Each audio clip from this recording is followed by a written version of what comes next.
আজকের রেসিপি হলো কুনকুনি মাছের ঝোল আর টক। কুনকুনি মাছের স্বাদ কিন্তু অসম্ভব সুন্দর, আর এই দুটো রেসিপি দুর্দান্ত স্বাদের তৈরি হয়। এই দুটো রেসিপি তৈরির জন্য সবার প্রথমে আমি ঝোলটাই তৈরি করছি। তার জন্য গ্যাস অন করে একটা কড়াই বসিয়ে দিলাম। কড়াইতে এবার কিছুটা পরিমাণ সরিষার তেল দিলাম। তেলের মধ্যে অল্প পরিমাণ হলুদ গুঁড়ো দিয়ে দিলাম, যাতে তেলটা না ছিটকোয় মাছ ভাজার সময়। এবার আমি লবণ হলুদ মেখে রাখা মাছগুলো দিয়ে দেব।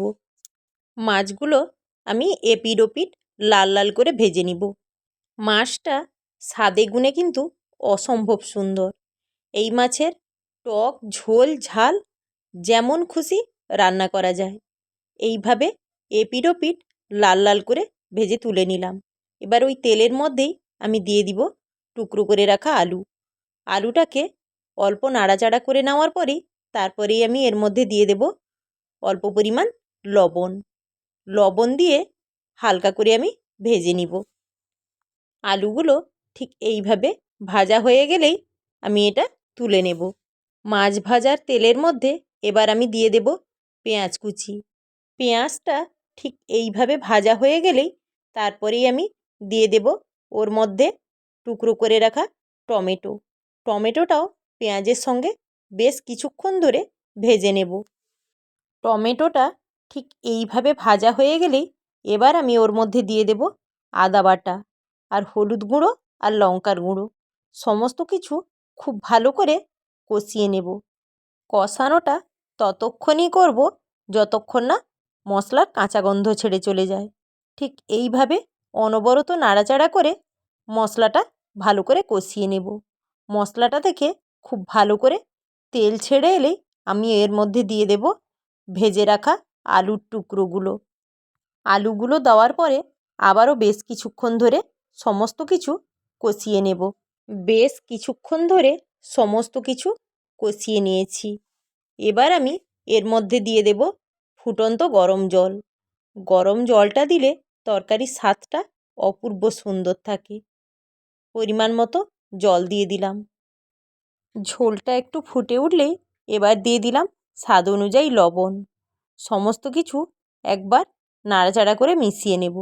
খুব ভালো করে ফুটে উঠলেই তারপরে ভেজে রাখা মাছের টুকরোগুলো দিয়ে দেব এতে। বেশ কিছুক্ষণ ধরে মিডিয়াম আঁচে ঝোলটা এইভাবে ফুটছে। ঝোলটা বেশ গায়ে মাখা হয়েছে, আর স্বাদে গন্ধে তো অপূর্ব সুন্দরভাবে তৈরি হয়েছে। আজকের এই মাছের ঝোলটা ছোট বড় সবার খুবই প্রিয় হবে। মাছের ঝোল পুরোপুরি তৈরি। এবার টক তৈরির পালা। গ্যাস অন করে আমি একটা কড়াই বসিয়ে দিলাম। কড়াইটা খুব ভালো করে গরম হয়ে গেলে তার মধ্যে দিয়ে দিলাম পরিমাণ মতো সরিষার তেল। তেলটা খুব ভালোভাবে নাড়াচাড়া করে নেওয়ার পরে এর মধ্যে দিয়ে দেব লবণ হলুদ মেখে রাখা মাছের টুকরো। মাছটা এপিট ওপিট লাল লাল করে ভাজবো। ভাজাটা খুব বেশি মুচমুচে হবে না, দুটো পিঠ হালকাভাবে লাল হবে, দিলেই আমি ভেজে তুলে নিব।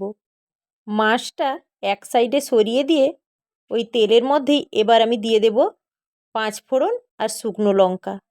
অল্প নাড়াচাড়া করে নেওয়ার পরে এর মধ্যে দিয়ে দেব আমচুর দিয়ে গুলে রাখা জল। সেই জলটা দেওয়ার পরে এবার আমি দিয়ে দেব পরিমাণ মতো হলুদ গুঁড়ো, সাদা সরিষার বাটা আর লবণ। সমস্ত কিছু খুব ভালোভাবে একবার নাড়াচাড়া করে নিয়ে মিশিয়ে নেব।